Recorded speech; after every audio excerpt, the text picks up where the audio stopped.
Bienvenido, Marco, una vez más a la Universidad de Colima, aquí con todos estos muchachos que están preparando una breve entrevista para televisión universitaria.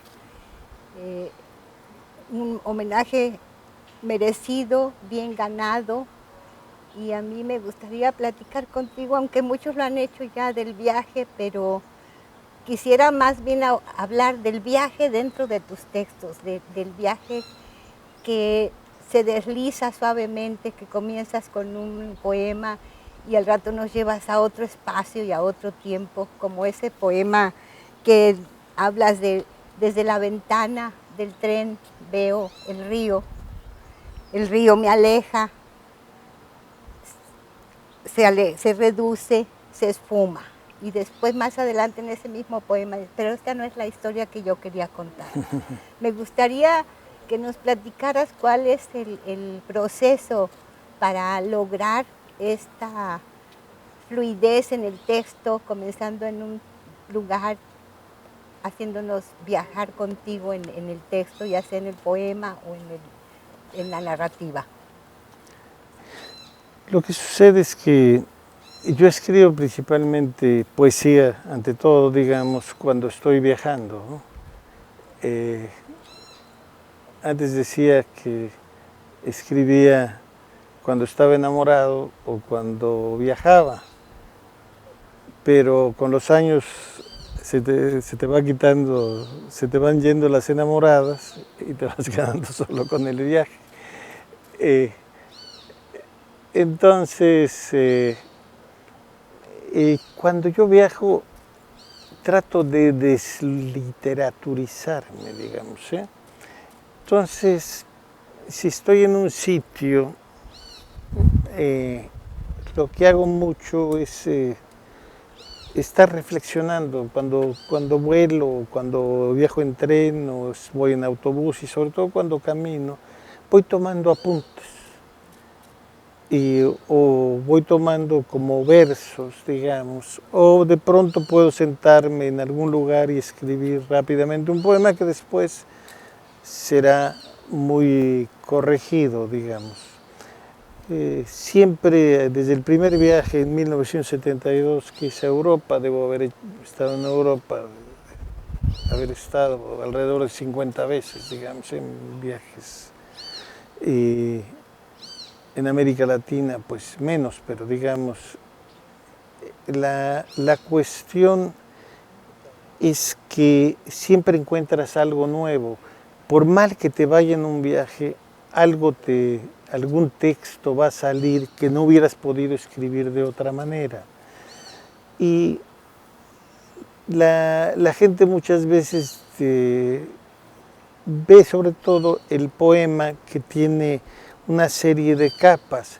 Otros que te dicen, no, es que son como postales, pues entonces nunca entendieron nada, digamos, porque la cuestión es que tomas las imágenes que pueden parecer en un principio de primera impresión algo como una postal, pero después siempre hay una profundización sobre algo. Por ejemplo, escribo un poema caminando a las orillas del Tíber y me están viniendo imágenes también de otros viajes en Roma que se van combinando con lo que ahora pienso y lo que entonces fue, y después vas redondeando de una u otra manera el poema. Y vas pensando también, por ejemplo, estoy en Puerto Vallarta y recuerdo ya muy tarde, porque para mí es siempre lo más reciente va hacia los recuerdos remotos, ¿sí? Mientras más pase el tiempo, el recuerdo se ha modificado y se convierte en otra cosa, porque a fin de cuentas son muy pocas las grandes experiencias que se tienen en la vida, digamos. Y son 7 u 8 temas que uno trabaja a lo largo de su vida. El mismo Borges decía, soy decididamente monótono, ¿no? Y entonces hay diversas maneras de construir el poema, como he repetido muchas veces. Tomo lo que dice Valéry, el primer verso te lo dan los dioses y después te las arreglas como puedas. No tiene por qué ser el primer verso, puede ser el cuarto, el quinto, digamos, ¿sí? Pero hay sobre todo un tono y dices, tengo que escribir ahora el poema porque de otra manera se me va a ir, digamos, ¿sí? Y que no tiene por qué ser el primero, sino puede ser en cualquier momento algún otro de los versos.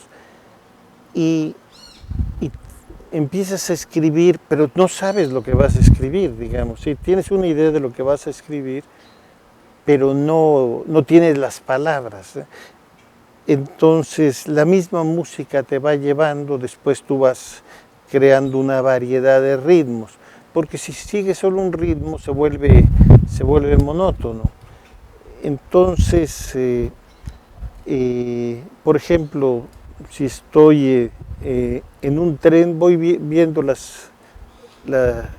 paisaje, por ejemplo, de Meknès a Fez en Marruecos, y al mismo tiempo estoy reflexionando desde distintos puntos de vista, pero puede ser también que yo piense que ese poema que debe acercarse más al canto, acelerar más la música, ¿no? Darle mayor vértigo. Puede ser que te salga, es muy importante ese primer verso, pero también el último, porque si no está el último, pues se te derrumba el poema. Pueden hacer también de una lectura que de pronto te da una idea y empiezas y a partir de esa idea desarrollas el poema. Y si no sirve el poema, lo estás viendo, pues lo desechas y se acaba el problema, ¿sí? Como decía Alfonso Reyes, de lápiz debes utilizar más el lado de la goma de borrar que el grafito, ¿no? Digamos, yo no esperé viajar tanto, qué bueno que lo hice. Muchas veces me sentí cansado, a veces fue decepcionante, pero siempre hay algo en lo que aprendí de eso, digamos. Hay quienes viajan y viajan mucho porque les gustan mucho los restaurantes o ver los amigos y todas esas cosas entran. Pero a mí lo que me gusta es caminar las ciudades, ¿sí? Entonces, incluso por ejemplo, si yo he visitado muchas veces París, llega un momento en que uno pues repite las cosas y dice, ya para qué vi si esto lo he visto muchas veces. Entonces hago mis propias guías. Ahora voy a seguir la guía Rimbaud. ¿Por dónde estuvo Rimbaud? Y se vuelve muy apasionante, ¿no? Digo, voy a seguir la guía César Vallejo y de pronto salen otros textos, ¿sí? Ahora, digamos, para mí la gran experiencia en los últimos años sin duda fue cuando fui a dar clases en Jerusalén, porque eso sí era otro mundo y me permitió escribir no el mejor poema, porque el poeta no tiene por qué decir cuáles son sus mejores poemas, pero sí el que prefiero, que es Viernes en Jerusalén. Más que una pregunta, era una observación como lectora. Pero además de todo lo que nos has platicado del proceso tuyo para acercarte al poema, vas con una cultura tan amplia que no solamente vemos los árboles o los pájaros, sino la historia misma de las ciudades y los personajes. Eso no lo hace cualquier poeta, sino uno que va bien armado, que va con todo el conocimiento de la cultura universal, de la filosofía, de todo lo que tú como viajero por el mundo llevas siempre contigo. Y lo que también advierto es que México siempre va contigo, no eres el viajero que busca dónde quedarse, sino siempre el retorno para traernos a todos los lectores todas esas vivencias que te agradecemos tanto. Yo no había advertido mucho cuán importante era México dentro de los poemas hasta que empecé a hacer una antología. Y me di cuenta, era muy claro que había poemas dedicados a México o a la Ciudad de México, pero lo que sucede es que en muchos de los poemas están los contrastes, los recuerdos que se ubican dentro de ello. Ahora, hay que seguir también ese consejo de Antonin Artaud, de que en la poesía no hay que dejar pasar demasiada literatura, ¿sí? Entonces, tú puedes, los poetas cultos también son muy aburridos, digamos, ¿sí? O sea, debes utilizar la cultura como un arma para la poesía y no algo que te desarma, ¿no? ¿Sí? Entonces, por ejemplo, sí, cuando estuve, digamos, viviendo en Montreal, traté de estudiar lo mínimo de la historia de Montreal. Hay un poema donde se integra también la historia, y eso se lo aprendí a Paz, que a tratar de meter en dosis adecuadas, uno nunca sabe cuáles son las dosis adecuadas, pero las que cree que son, y meter la historia también, ¿no? ¿Sí? Y sobre todo la historia que más nos toca, que es la historia prehispánica, ¿no? Incluso en lo demás nos parecemos demasiado al europeo, como decía Bonifaz. A Bonifaz no le interesaba la colonia porque le parecía una prolongación del barroco o de la escritura española de los siglos de oro, ¿no? Pero yo creo, en vez de él, que toda la literatura y toda la poesía en México es sola en un conjunto, digamos. Nos pertenece tanto la poesía escrita en purépecha, en náhuatl, en mixteco, en zapoteco, que la escrita en la colonia, que la escrita en latín en la colonia, que la del México independiente, digamos. Ninguna tradición en América Latina y en muchos pueblos del mundo tiene la tradición poética mexicana. Incluso de la parte que tiene más riqueza y está más recordada es la parte náhuatl, ¿no? Y ahí la prosa y la poesía se confunden. Ahora, como yo le decía a León Portilla, es que los discursos de los ancianos, por ejemplo, en prosa, también son poesía. Por eso, cuando escribí la novela del Nezahualcóyotl, en recuerdo de Nezahualcóyotl, que me llevó como 5 años, que solo pude haber escrito fuera, porque en México me hubieran derrotado los compromisos, para leer todo aquello. O sea, me di cuenta que estaba yo escribiendo un poema novelado, porque la estructura misma del náhuatl está hecha a base de frases compuestas que son imágenes, y la base de la escritura de la poesía son las imágenes, ¿no? O las imágenes y las metáforas, pero las metáforas son 2 imágenes que dan otra imagen. Bien. Marco, en cuanto a conservar la cordura, tú como escritor, la cordura, la prudencia, en ámbitos en los que tú andas con escritores tan arrogantes y con esa petulancia, ¿cómo consigues tú esa ecuanimidad?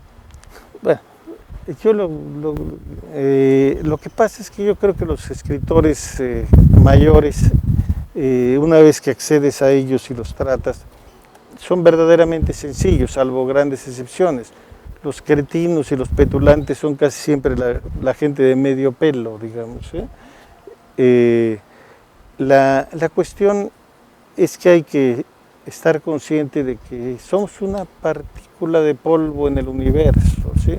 Que somos casi nadie. Yo cuando empiezo a creérmela mínimamente, nomás pienso en las varias galaxias que somos en las que estamos, y que la Tierra es nada en esas galaxias, y que uno que es nada en ese planeta, y que además vas de paso, ¿no? Y que después, cuando mueras, te van a empezar a olvidar, y después de que mueras, o tardarás un breve lapso, o podrás, digamos, en los casos de Goethe o Dante o todos ellos, vivir por los siglos, pero son cosas que ya no vas a ver tampoco. Sí. Hay algo que yo disfruto mucho de tu escritura, tanto en la prosa como en el ensayo, y es esa ubicación terrenal que tú nos regalas, la casa, el barrio, la ciudad, el mundo. Está muy bien visto, está muy bien. Sí, y también, digamos, en el caso del barrio es mucho la infancia, digamos. Yo recuerdo, como tú habrás leído muy bien, las cartas al joven poeta de Rilke, que leí muy a su tiempo. Pero lo curioso es que el poeta que le estaba diciendo al joven poeta tenía en ese momento 28 años, o sea, Rilke también era muy joven, digamos, pero decía que cuando se le acabaran los temas, buscar el de la infancia, porque si la infancia no le daba para escribir poesía, pues entonces no era poeta. Y lo entendí perfectamente, porque la infancia tiene muchas facetas. Puede haber una infancia de niños muy malvados, pero también hay una parte mágica en la infancia, una parte también muy sentimental, que vas a conservar toda la vida. Infancia es destino, eso está claro. Yo cuando reviso mi infancia decía, simplemente como yo reaccionaba en la infancia, lo he hecho toda la vida, de distinta manera. O sea, uno no cambia, simplemente se adapta. Y el barrio también, porque es en el que creciste, y de pronto toman otras dimensiones las imágenes que se pueden volver muy poéticas. O sea, la poesía es transformación, o sea, a base de imágenes transformas la realidad, y la traducción es la transformación de esa transformación, digamos, ¿sí? Es una doble transformación. Y sin la traducción, por ejemplo, y particularmente de poesía, o de ciencia, o de humanidades, o de lo que tú quieras, simplemente el mundo sería inconcebible. O sea, si no se traducen los textos, pues no conoceríamos, el mundo no se habría hecho. Sin los romanos conquistaron a los griegos, pero los griegos acabaron imponiendo su cultura sobre los romanos, ¿sí? Entonces es también, es la casa, es el barrio, es la familia, es también, digamos, la adolescencia, que es quizá la época de la vida que yo recuerdo como más oscura, como gris, porque en la adolescencia no sabes para dónde vas, ¿sí? Quieres saberlo, y la cuestión es que te engañas o te la crees, ¿sí? Y empiezas a hablar muchas veces como si fueras adulto. Y en el fondo, ese cambio tan drástico de la infancia a la adolescencia te va marcando, y a veces no para bien. Entonces, hay una cosa importante, Guille, y es que en verdad yo desde muy joven no pensé en la felicidad. O sea, digamos, ¿sí? Para mí lo importante en la vida fue hacer, vivir, digamos, ir adelante, ir hacia adelante. Si se daban los instantes felices, era, pues, qué bueno que se dieran, pero no era el fin, digamos, ¿sí? Incluso digo en algún poema, ni me importó, respecto a la felicidad, ni me importó su triste importancia, digamos, ¿sí? Hice mal o hice bien, eso es cuestión de que así pasó y ya no puedes modificar una vida, digamos, ¿sí? De todas maneras, recuerdo épocas muy agradables, ¿sí? Lo que sucede es que uno siempre está entre el sol y la sombra, ¿no? Y además dicen, como contestaba mi amigo Eduardo Lizalde, nunca he sido tan desdichado como en mis versos también.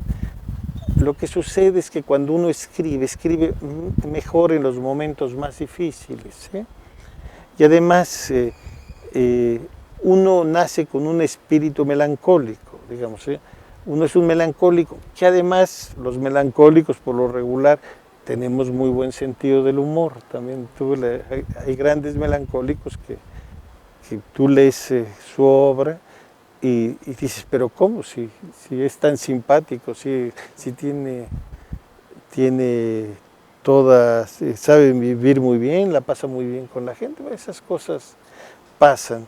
Y es el mundo porque es eso también. Pero también aquí hay que corregir una cosa. A mí me marcó mucho un ensayo de Borges en que decía, nuestra tradición es la occidental, ¿sí?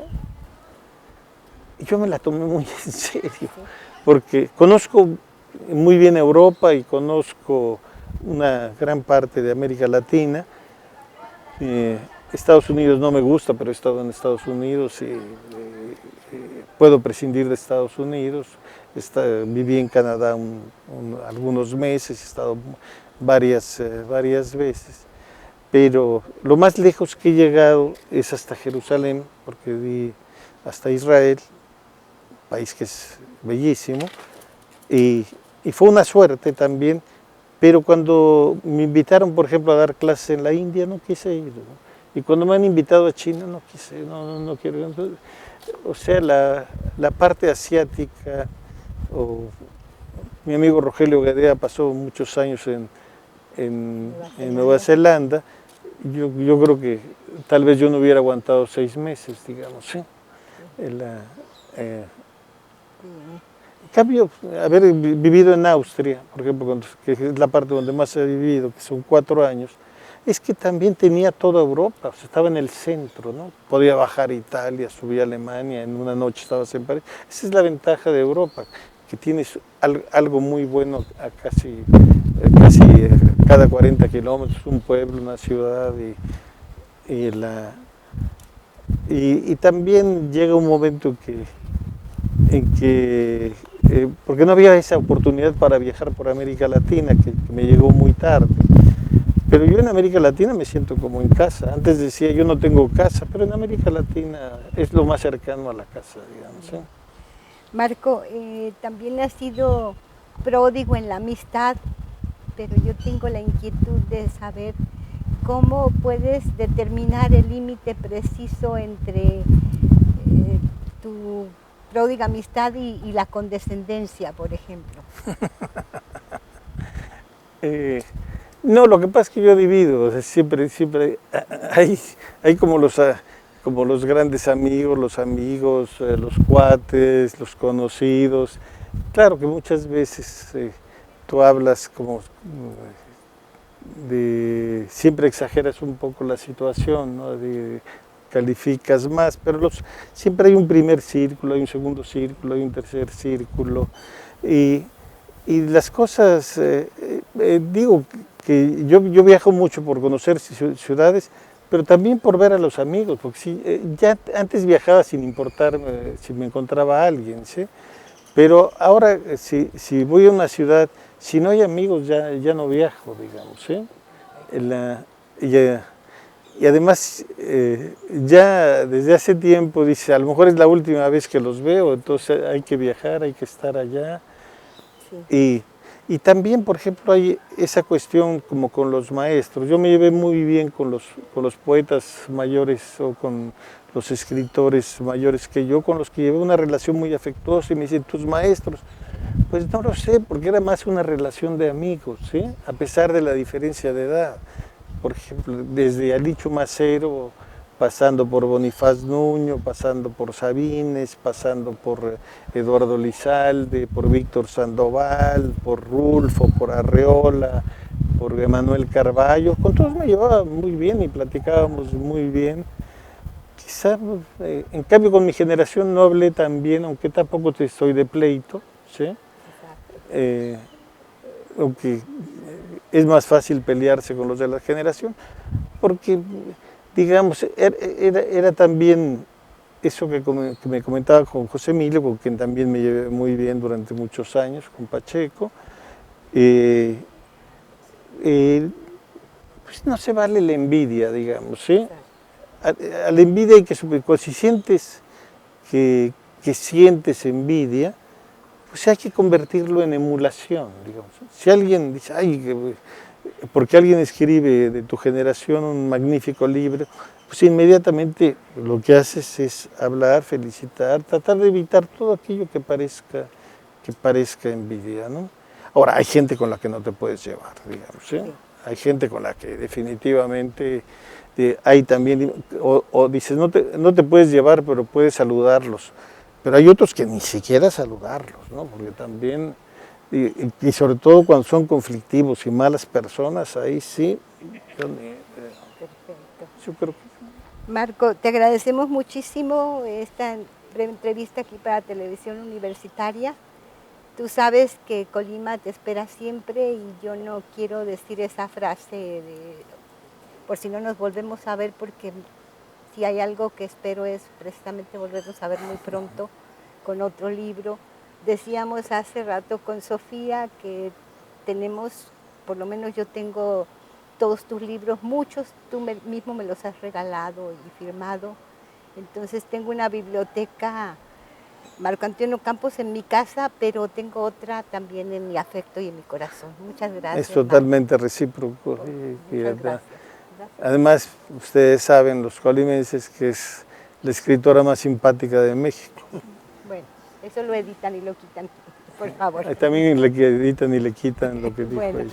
Gracias, muchachos.